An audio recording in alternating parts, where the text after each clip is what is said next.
우리 할렐루야 샬롬 하고 인사하는 시간 갖도록 합니다. 할렐루야 샬롬 샬롬 샬롬 샬롬 샬롬. 하나님 사랑합니다. 여러분 주 안에서 사랑합니다. 백성들의 예레미야에게 기도를 간구하는 내용이 1절부터 6절까지 나타납니다. 백성들의 간구와 여호와의 말씀이 어떻게 임했는지 우리 쭉 읽어보셨죠? 여기서 중요한 이야기가 있어요. 5절 잠깐 보면 우리에게 이르시는 모든 말씀대로 행하리이다 이렇게 고백들을 하죠. 요한왕과 그 일행들이 하나님의 말씀에 철저하게 순종할 것을 다짐했는데 그들의 마음 맛이 문제가 있었어요. 하나님께서는 이미 알고 있습니다. 이러면 43장 1절에서 7절에 보면은 나타납니다. 이미 애국으로 내려갈 마음을 단단히 품고 겉으로만 기도해달라 모든 말씀대로 행하겠다 이렇게 이야기한 것이 이게 문제예요. 너희가 이 땅에 눌러 앉아서 한다면 내가 너희에게 내린 재난에 대해 뜻을 지키겠다 10절에 이렇게 말씀하죠. 하나님께 순종한다면 재난이 그치고 안전을 보장해 주겠다라고 얘기하는데 뜻을 돌이키지를 않아요. 이미 마음 안에는 애국 갈 거야 하고 있으면서 기도해달라고 얘기하는 이런 경우 우리들 많이 있죠. 하나님께서 뜻을 돌이키는 경우는 주의 종이 중보기도 할 때 모세의 중보기도를 통해서 그죠? 하나님이 뜻을 돌이키시고 이스라엘 백성들을 용서하신 부분 여러분들 아실 겁니다. 출애굽기 32장 14절에 여호와께서 뜻을 돌이키사 말씀하신 화를 그 백성에게 미리지 아니하시니라 이렇게 증거되어 있어요. 또 회개할 때 요나가 회개했을 때 그죠? 다시 살리셔가지고 니느웨로 꼭 가게 하시죠. 하나님 뜻대로. 그리고 순종할 때 하나님 뜻을 돌이킵니다. 예레미야 26장 13절에 보시면 그런즉 너희는 너희 길과 행위를 고치고 너희 하나님 야훼의 목소리를 청종하라. 그리하면 야훼께서 너희에게 선언하신 재앙에 대하여 뜻을 돌이키시리라 이렇게 말씀합니다. 애굽 땅으로 들어가 살리라 하면 어떻게 된다고 그래요? 오늘 본문 14절에 애굽으로 내려가는 것이 하나님 뜻이 아님에도 불구하고 애굽이 고향집도 먹음집도 아주 살기 좋은 집도 하게 보이기 때문에 자꾸 그리 가려고 하는데 하나님께서는 자꾸 그리 가면 안 된다고 말씀합니다. 이사야 31장 1절에 도움을 구하러 애굽으로 내려가는 자들은 화 있을진저 그들은 말을 의지하며 병거의 많음과 마병의 심히 강함을 의지하고 이스라엘의 거룩하신 이를 앙모하지 아니하며 야훼를 구하지 아니하였다. 그러니 너희들이 재앙을 받을 것이다. 31장 3절에도 이사야 애굽은 사람이요 신이 아니며 그들의 말들은 육체요 영이 아니라 여호와께서 그들의 손을 펴시면 돕는 자도 넘어지며 도움을 받는 자도 엎드러져서 다 멸망하리라. 애굽이 성경에서 애굽은 세상을 가리킵니다. 그리고 중요한 부분이 20절이에요. 너희 마음을 속였느니라 이렇게 증거되어 있죠. 마음에는 이미 애국 갈 것 정해놓고 하나님의 뜻대로 행하겠다는 말에 이러면은 너희 마음을 속였다 다 가는 거죠. 에스겔 33장 31절에 백성이 모이는 것 같이 내게 나오며 내 백성처럼 내 앞에 앉아서 내 말을 들으나 그대로 행하지 아니하는 이는 그 입으로는 사랑을 나타내어도 마음으로는 이익을 따른다 이렇게 말씀합니다. 야고보서 1장 22절에도 너희는 말씀을 행하는 자가 되고 듣기만 하여 자신을 속이는 자가 되지 말라. 듣기만 하고 자신을 속이고 행하지 않는 그런 거는 아무 소용이 없다. 디도서 1장 16절에도 그들이 하나님을 시인하나 행위로는 부인하니 가증한 자요 복종하지 아니하는 자요 모든 선한 일을 버리는 자다. 무슨 얘기인지 아시겠죠? 어려운 얘기가 하나도 없습니다. 42장에는 2절에 선지자 예레미야에게 이르되 당신은 우리의 탄원을 듣고 이 남아있는 모든 자를 위하여 당신 하나님 야훼께 기도해 주소서. 오늘 본문에 여기 보면 성경 구절들 주보에 나와 있습니다. 찾아서 읽기 힘드실 때는 그걸 보시면 됩니다. 3절에도 당신의 하나님, 5절에도 당신의 하나님, 이들이 야훼를 잘 믿는 사람이었다면 우리 하나님이라고 했을 거예요. 근데 당신의 하나님이라고 말씀합니다.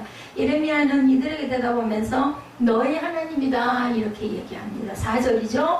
선지자 예레미야에게 그들에게 이르되 내가 너희 말을 들었은즉 너희 말대로 너희 하나님 야훼께 기도하고 무릇 야훼께서 너에게 응답하신 것을 숨김없이 너에게 말하리라. 너희 하나님 네가 구하는 네 하나님 이렇게 말하는 좀 어폐가 있는데 뜻을 이미 너희들 그 속임수의 마음을 내가 다 알았다. 입으로는 우리 기도해 주시면 내가 그렇게 그대로 따라가겠습니다 하면서 마음으로는 이미 아닐 걸 딱 정해놓고, 우리 그럴 때 있죠. 예, 누구하고 얘기하면서도 네가 원하는 건 뭔데? 그래, 네가 하자는 대로 할게. 그러면서 이미 자기는 딱 마음 안에 다른 마음을 들고 있는 경우가 있습니다. 6절 끝에 와서 뭐라 그래요?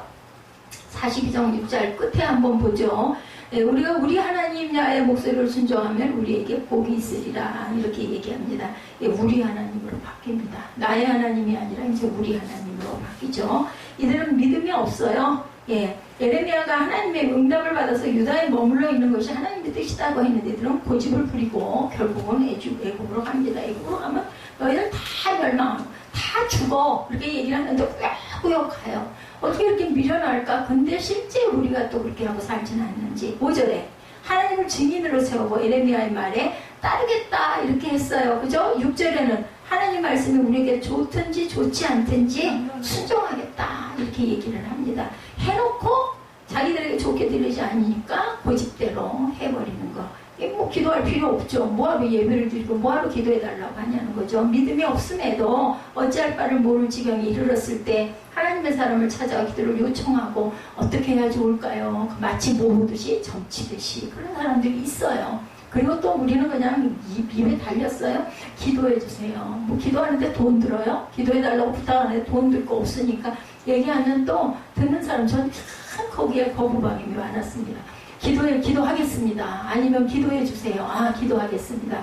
근데 그렇게 기도하더라고요. 보니까 영어도 없는 아무 내용도 모르는데 얘기하면서 우리 아들 장가 가야 되니까 배우자에 위해서 기도해 주세요. 아유, 당연히 기도해 드린다고 하지, 안 하겠습니다 할 리는 없죠. 근데 구체적으로 얘기하지 않고, 예를 들면, 뭔가 봉투를 하나 줘요. 뭐 거기에는 뭐 10,000원이 들어있을 수도 있고 30,000원이 들어있을 수도 있고 20,000원이 들어있을 수도 있겠죠. 뭐 5,000원이 들어있을 수도 있습니다. 그리고 기도 제목을 딱 써가지고 제가 이렇습니다 하면서 기도해 주십시오 하면은 주의종이나 뭐 전도사가 네, 기도해 드리겠습니다. 저희 교회 중보기도 하겠습니다 하면 그건 기도합니다.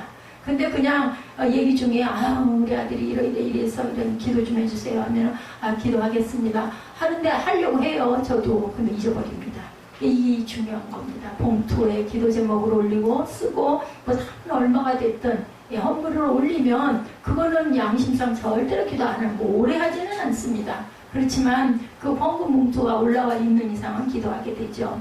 오늘 말씀 우리에게 3가지 교훈을 줍니다. 간단하고 짧고 내용도 쉽고. 여러분들 처음에 에레미야 접할 때 구약 이거 뭐 에레미야가 누구야? 선지자 중에 한 명인데 이건 뭘 이렇게 줄줄이 읽어야 돼. 근데 사건들을 쭉 읽다 보니까 그래서 집중해서 읽으셨으면 지금쯤 되면 이제 얼마 안 있으면 끝나요. 에레미야도. 근데 지금쯤 되면은 내용을 조금은 아마 아실 거예요. 바벨론 70년 너희들 살아야 할 거니까 내가 그 이후에는 너희들 다시 해방시켜서 너희 나라로 돌아가게 해줄 거니 바벨론에서 집 짓고 자녀 낳고 결혼하고 시집가고 장가가고 살아. 70년이면 그 시대에는 뭐 지금은 100세라고도 하지만 5, 60년, 60세가 넘어가면 환갑잔치 왜 했어요? 잘 살았다고 축하하는 잔치예요. 근데 요즘에 60 환갑하는 사람은 안 계실 거예요 아마. 칠순도 뭐 할까 말까. 그래서 벌써 70이 됐네. 뭐 우리 교단에도 지방에 요번에 갔는데 교단에 한갑이 아니라 70. 70이 되면 한 번씩 축하금을 개인당 뭐 얼마 정도씩 이렇게 담임 목사에게 지급하자 뭐 이런 안건이 있다. 근데 시집을 안 가고 처녀로 있는 분은 또 가족에게 그 축하금이나 부의금이 가잖아요. 올리면. 근데 처녀들은 안 되니까 그런 경우에는 그냥 특별히 그냥 그 70세를 기준으로 해가지고 미리 당겨서 주자 해가지고 한 분이 받으셨어요. 우리 예배드렸던 도대체 이건 한번 물어보려고 했는데, 아니 나이가 아직 새파란데 무슨 70세가 아직 되려면 제가 제일 가깝거든요. 우리 그 지방에서는. 아니 근데 왜 아직 당당 모르는데 그 교회 갔다고 해서 그 양반을 왜 줬는지, 아니면 주는 걸 뭐라고 그러는 게 아니라 그게 좀 이해가 안 가가지고 물어봐야 되겠다. 뭐 결혼을 안 했기 때문에 뭐 가족도 배우자도 없어서 나중에 70대 드릴 거를 미리 드립니다 하고 그걸 드리더라고요. 보니까. 옆으로 갔습니다. 3가지 교훈 볼까요? 우리 첫째, 사람들이 어려움에 처했을 때 찾아올 수 있도록 신뢰받는 존재들이 우리는 돼야 합니다. 어려움에 처한 요한왕과 백성들이 다른 데로 가지 않고 그 죽이려고 했고 감옥에 갖다 집어쳐넣고 했던 에레미야에게 왔어요. 기도해달라고.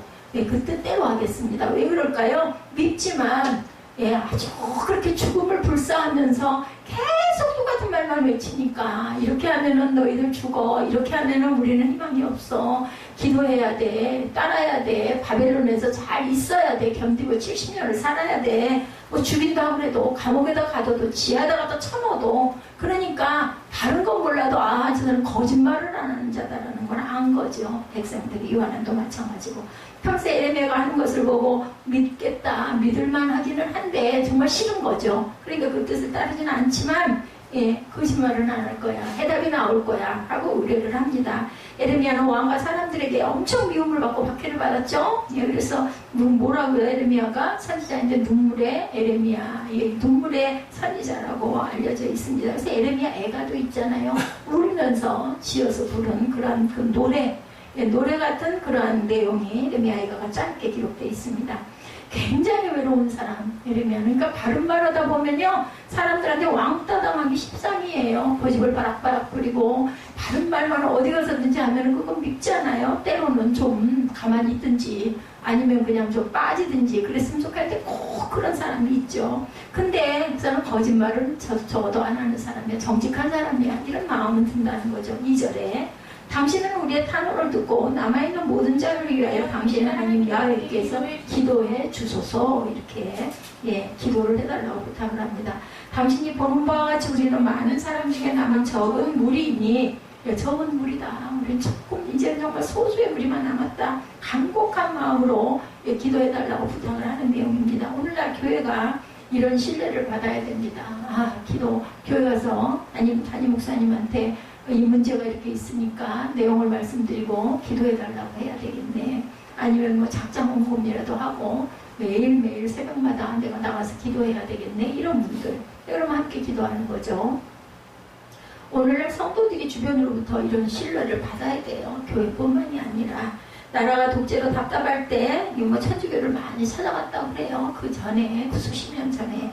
교회는 이런 신뢰를 회복해야 되겠다. 지금도 보면은 아까도 우리 잠깐 영상에서 잠깐 봤지만 천주교에 계신 그 주교나 이런 사람들은 굉장히 거룩해 보이잖아요. 복장부터가, 그죠? 근데 요즘에 교회 목사님들 정말 구별되게 볼까. 중요한 거는, 해야 할 거는 내 태도, 내 행동까지 조심해야 됩니다. 어디를 가 있든. 그래서 그런 얘기 하죠. 왜 밝히지 마라.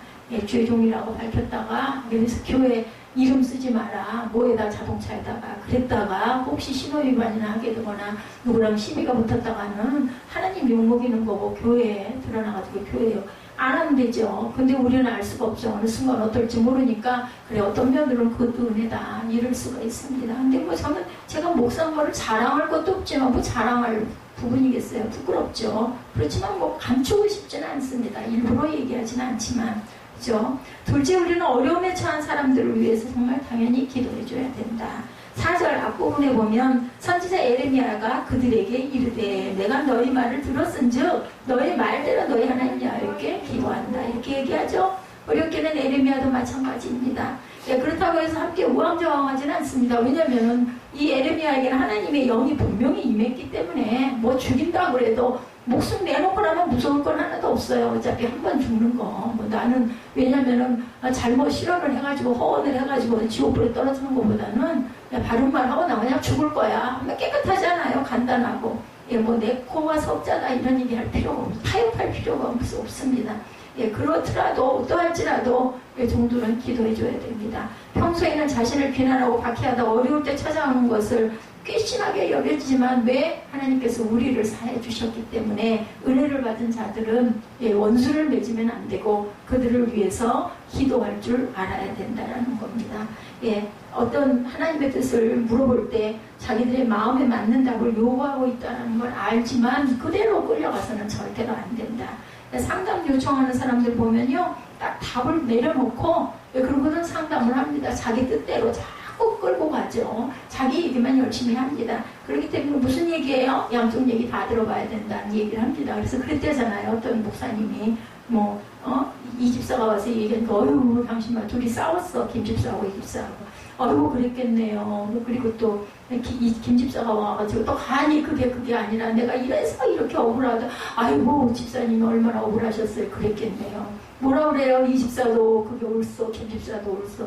옆에서 듣고 있던 사모가 아니 목사님 왜 이랬다 저랬다 해. 내가 보기에는 이래서 이런 것 같은데 그건 그렇게 하시면 안 되지. 그랬더니 아이고 당신 말을 듣고 보니 당신 말도 옳네. 이 목사님이 이렇게 얘기를 했다고 그래. 왜요?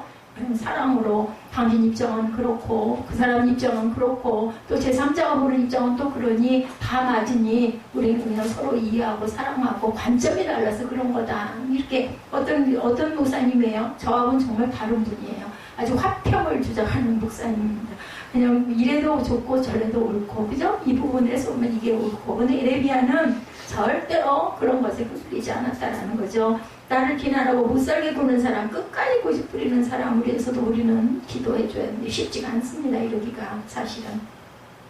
셋째, 자기의 말을 하는 것이 아니라 하나님의 말씀만 전해야 된다. 예, 제가 아까도 이야기를 했지만 제 얘기는 그냥 좀 부드럽게 하자고. 제가 부드러운 설교를 못해요. 재밌는 설교, 쉬운 얘기로 웃기는 설교 이런 거 못합니다. 예를 이 얘기를 했더라도 여러분은 그냥 제 얘기를 귓결로 들으세요. 그냥 하나님 말씀 읽고 이게 증명되고 예를 들면은 신약으로 대비를 해서 딱 말씀 짚어서 우리 함께 읽읍시다 하는 건 그건 들으세요. 근데 제가 이제 어떤 제 입장에서 얘기하는 부분이 여러분 들으시기에 그건 그게 아니지면 잊어버리시기 바랍니다. 자, 기도를 부탁받은 에레미야는 어떻게 했어요? 내 생각엔 이렇다 하지 않았습니다. 어떻게 했어요? 내가 경험한 것을 미뤄볼 때는 갈대아 사람들이 그렇게 나쁜 사람들이 아니니까 이 땅에 사는 것이 좋겠다 이렇게 얘기하지 않죠. 내가 하나님께 기도하고 그 답을 받아서 숨김없이 내가 너에게 말하리라 이렇게 얘기합니다. 교회가 갖는 신뢰, 교회가 갖는 권위는 하나님으로부터 나오는 것이어야 됩니다. 그래서 저희 종들은 열심히 성경을 연구할 필요가 있습니다. 예, 거기에 대한 답이 어딘지를 끊임없이 찾고 몰두할 줄 알아야 됩니다. 사람들은 공부 많이 한 대학 교수나 세상 일을 밝히 하는 언론인이나 체험을 많이 하는 사람, 그런 사람들 찾아가기 좋죠. 통로만 있다면은, 그렇죠. 근데 죄의 종도, 그 하나님의 말씀 부분에 있어서는 절대 물러나서는 안 되겠다는 거죠. 7절에 에레미야는 하나님께 기도하고 그 답을 열흘이나 기다렸어요. 그동안 사람들은 아마 매일 찾아와서 졸랐을 거예요. 하나님의 말씀이 임할 때까지 그는 전하지 않았다. 10절에 보면 그렇게 나오죠. 너희가 이 땅에 눌러앉아 산다면 내가 너희를 세우고 벌지 아니하며 너희를 심고 뽑지 아니라 이는 내가 너에게 내린 재난에 대하여 뜻을 돌이키니라 이렇게 말합니다. 11절에 야훼의 말씀이니라 너희는 너희가 두려워하는 바벨론의 왕을 겁내지 말라. 내가 너희와 함께 있어 너희를 구원하며 그의 손에서 너희를 건지니 두려워하지 말라. 내가 너희를 불쌍히 여기리니 그도 너희를 불쌍히 여겨 너희를 너희 번향으로 돌려보내리라 하셨느니라. 답을 다 줬어요. 답을 줬으면 좀 견디고 참아야 되는데 그렇게 하진 않았다는 거죠. 그러나 백성들의 마음속에는 이미 원하는 대답이 있어요. 우리는 애굽으로 가겠다. 내용이 7절에서 22절 내용 안에 나타납니다. 43장에 가면은 다음 주죠. 에레미야가 바벨론 왕을 겁내지 말고 이 땅에 눌러 사시오. 애굽으로 가지 마시오라고 하자 이스라엘 백성들은 당신 무슨 거짓말을 하는 거야 이런 내용이 나옵니다. 43장에 하나님이 그렇게 말하지 않으셨어 하면서 애굽으로 내려갑니다. 에레미야 43장 잠깐 볼까요? 43장 1절 다음 장이니까 우리 보죠. 조금 좀 봅니다. 3절까지 읽고 7절 제가 이걸 넣다가 주보에서 아마 뺐을 겁니다. 왜냐면 다른 게 들어갈 부분이 안 돼가지고 43장 1절 봅니다. 에레미야가 모든 백성에 그들의 하나님 야훼의 말씀 곧 그들의 하나님 야훼께서 자기를 보내사 그들에게 이르신 이 모든 말씀 말하기를 마치니 2절 호사야의 아들 아사랴와 가랴의 아들 요하난과 모든 오만한 자가 에레미야에게 말하기를 내가 거짓말을 하는도다. 우리 하나님 야훼께서 너희는 애굽에서 살려고 그리하지 말라고 너를 보내어 말하게 하지 아니하셨느니라. 3절이죠. 이는 네리야의 아들 바룩이 너를 부추겨서 우리를 대적하여 갈대의 사람의 손에 넘겨 죽이며 바벨론으로 붙잡아게 하게 하렵니다. 거짓말하지 마. 네가 이래서 그런 거지. 7절에 보면 애굽 땅에 들어가 다바네스에 이르렀으니 그들이 야훼의 목소리를 순종하지 아니하니라. 딱 갔을 때는 아이고 여기는 살면 안 되잖아. 오기 잘했으니 결국 어떻게 돼요? 죽죠. 결론은 그죠. 결론이 성경에 다 나와 있어요. 그렇기 때문에 지금은 우리가 지금 아직 예수님이 다시 오신다고 그러는데 계시록 그죠? 그게 이루어지지는 않았어요. 근데 지금 이 얘기는 이 사건은 이미 다 일어나가지고 애굽에 가는 사람들은 모두 다 싹쓸이로 죽고 바벨론에 남아있던 자들이 이제 다시 자기 나라로 돌아가는 내용들이 다 나타나죠. 느헤미야에도 나타나고 에스라에도 나타나고 그죠? 나타나 있습니다. 그 당시 이스라엘 백성들은 이와 같은 태도를 가졌나? 우리 이런 식의 기도를 할 때가 있습니다. 내 마음대로 내 뜻대로 나는 이걸 원합니다. 고집을 할 때가 너무나 많습니다. 기도는 여러분들 하나님의 뜻을 묻는 겁니다. 하나님의 뜻을 묻고 하나님의 대답에 순종하는 것이 기도가 돼야 된다. 오늘 본문 앞에 6절을 보면 그의 목소리가 우리에게 좋든지 좋지 않든지를 막론하고 순종하려 함이라 이렇게 나타납니다. 우리가 우리 하나님 야훼의 목소리를 순종하면 우리에게 복이 있으리라 알면서도 입술로는 이렇게 고백을 했어요. 이것이 바로 기도의 바른 자세입니다. 우리가 야훼의 목소리를 순종하면 이스라엘 사람들은 입으로는 이렇게 해놓고 행동은 안 하는 게 아니라 거꾸로 합니다. 하나님의 뜻을 묻고 하나님의 대답에 순종하는 기도를 우리가 해야 된다. 오늘 본문에 10일 후에 야훼의 말씀이 예레미야에게 임하니 이렇게 말씀하죠. 예레미야는 찾아온 백성들에게 그 자리에서 대답하지 않고 열흘을 기다리는 이러한 일들이 나타나 있습니다. 뭐라 그래요? 언제 군대를 일으킬지 유대 사람들은 바벨론 왕 느부갓네살이 유다 사람들이 자기가 세운 총독과 주둔시켰던 군인들을 죽였다는 소식을 듣고 언제 군대를 일으킬지 모르는 초조한 가운데 하루하루를 보내고 있어요. 그런 가운데 열흘이 얼마나 길었을까? 100일보다도 길었을 것 같습니다. 아마도 백성들이 매일 그죠? 예레미야에게 와서 졸랐을 거예요. 오늘은 들으셨어? 또 오늘은 들으셨어? 아니 응답이 왜 없어? 기도 안 하는 거 아니야? 뭐 이러지 않았을까? 오늘도 미룰 거냐? 오늘이야 대답해 주시겠죠. 내일 다시 오는 내일은 꼭 답을 들려주셔. 이러지 않았을까?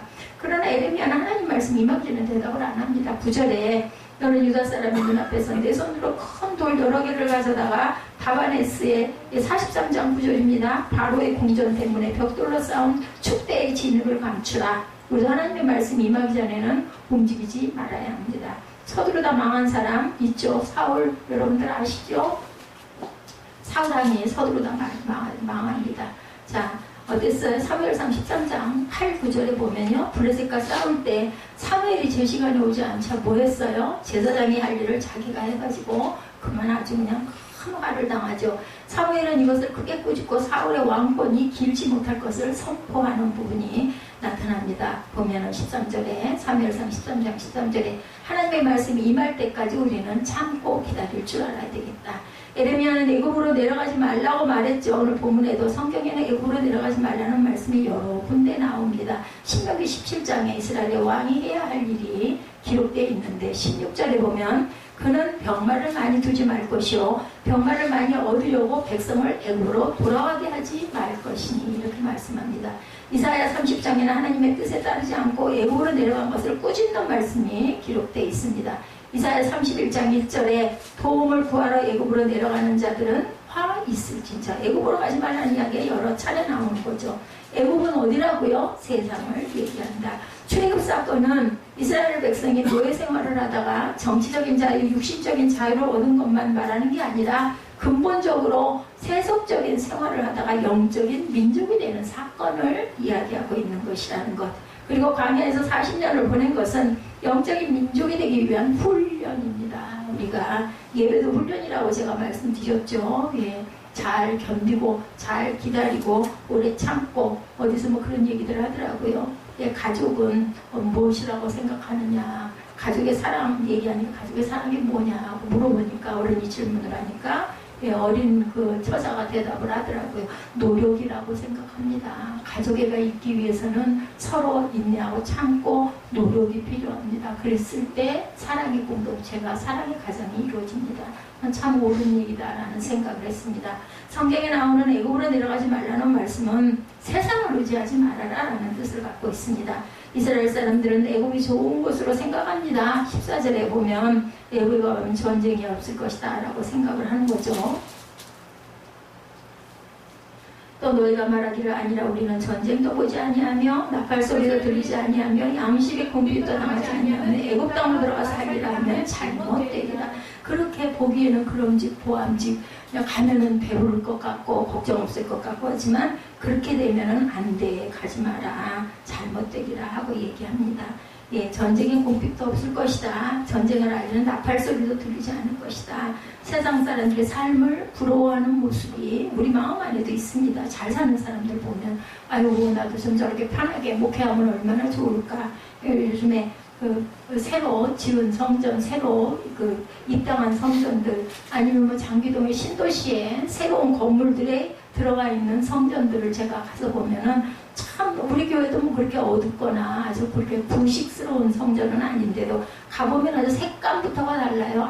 아주 밝고 아주 환하고 바닥도 다 흰색이고 아주 깨끗합니다. 보면 또 전망도 좋아요. 막 10층 뭐 15층 하다 보면 아래가 쫙 내려다 보이게. 지난번에 그 지방에 간 그 성전은 그분 뭐 우리보다 창립을 엄청 늦게 했죠. 그런데도 보니까 아주 또 하물며도 그 건물 그거를 분양을 받아서 산 거래요. 새가 많이 나오겠네요 했더니 예, 분양받아서 샀다고. 개척학교에서 1억을 지원받아가지고 또 집도 좀 살고 그동안 또 전도사 생활하면서 월급 받은 거 다 모아가지고 그걸로 분양을 받았다고. 얼마나 좋을까 속으로 부럽더라고요. 보니까 아니 뭐 그래도 나가는 건 많겠죠. 전기세 뭐에 관리비 또 엘리베이터 관리비도 또 엄청 비쌉니다. 근데 어찌됐든 간에 참 깨끗하게 정돈을 해놓고 우리처럼 딱 하나의 통째다 보면 여기저기 뭐가 막 있게 되는데 거기는 뭐 전기공사도 기가 막히게 했고 또 옆에 또 성전만한 홀이 거기서 식당 겸 해가지고 또 앉아서 서로 얘기하고 다과할 수 있는 그런 자리도 있고 화장실도 따로 딱 떨어져서 조그맣지만 예, 그렇게 있고 냄새 하나도 안 나죠. 아주 깨끗하게 관리되어 있는 걸 보고 너무 부러웠어요. 그들은 생각합니다. 그래서 제가 생각해보니 개척학교는 아주 무시무시한 훈련을 받는 곳이에요. 밤에도 산꼭대기에 올라가서 기도하고 아주 훈련이 얼마나 부각하고 무시무시하면 1억씩 막 8천씩 막 1억 5천씩 예, 그렇게 해서 예, 여의도 교회에서 지원을 해주겠으니까 그걸 주는 거예요. 가서 교회 설립해가지고 이게 목회하라고. 나중에 갚는 건 제가 없는 걸로 알아요. 10년인가 뭐 15년인가 그렇게 해서 사역을 하면 예, 그것은 이제 없어지는 걸로 본인에게 주는 겁니다. 아브라함이 애굽에 들어갔다가 아내를 빼앗길 뻔한 사건 여러분 아시죠? 이스라엘 백성은 흉년을 폐쇄해 보러 갔다가 노예 생활을 하는 일도 있었습니다. 에레미야 당시 사람들이 애굽으로 갔다가 자취도 없이 사라져버리죠. 나중에 바벨론 군대는 애굽까지 쳐들어가요. 다 죽이죠. 바벨론에 끌려간 사람들은 70년 뒤에 돌아와서 귀한 시대를 여는데 애굽으로 내려간 사람들은 성경의 역사에서 아주 깨끗이 깡그리 모두 다 사라져버립니다. 뭐 이름 한자도 정확히 기록이 안 됩니다. 예, 세상에서의 삶을 절대로 부러워하지 뭐 흔적도 없이 자취도 없이 소멸이 됩니다. 세상 사람들이 우리를 부러워하는 그러한 저일이 돼야 되겠죠. 일요일날, 예, 주일날 레저 생활도 못하고 아침에 늦게까지 11시까지 잠도 못 자고 최소한들 움직여서 나오려면 10시에는 일어나가지고 준비들을 해야 되잖아요. 그리고 예배 끝나고 나면 점심 먹고 나면은 뭐 아무리 빨라도 2시가 넘어가서 뭐 하기도 참 마땅치 않은 예, 내가 주일마다 왜 이래야 돼. 예, 또 뭐 헌금은 또 11조는 또 내가 왜 해야 돼. 이런 생각 드실 수도 있어요. 예, 부럽다고 나중에 그 말이 입 밖으로 나오는 우리의 삶이, 우리의 인생이, 우리의 마지막이 그런 저희들이 될 줄로 믿습니다. 세상은 하나님의 분노의 대상이에요. 18절 중간 부분 이하를 한번 보십시오. 뭐라고 말씀하고 있어요?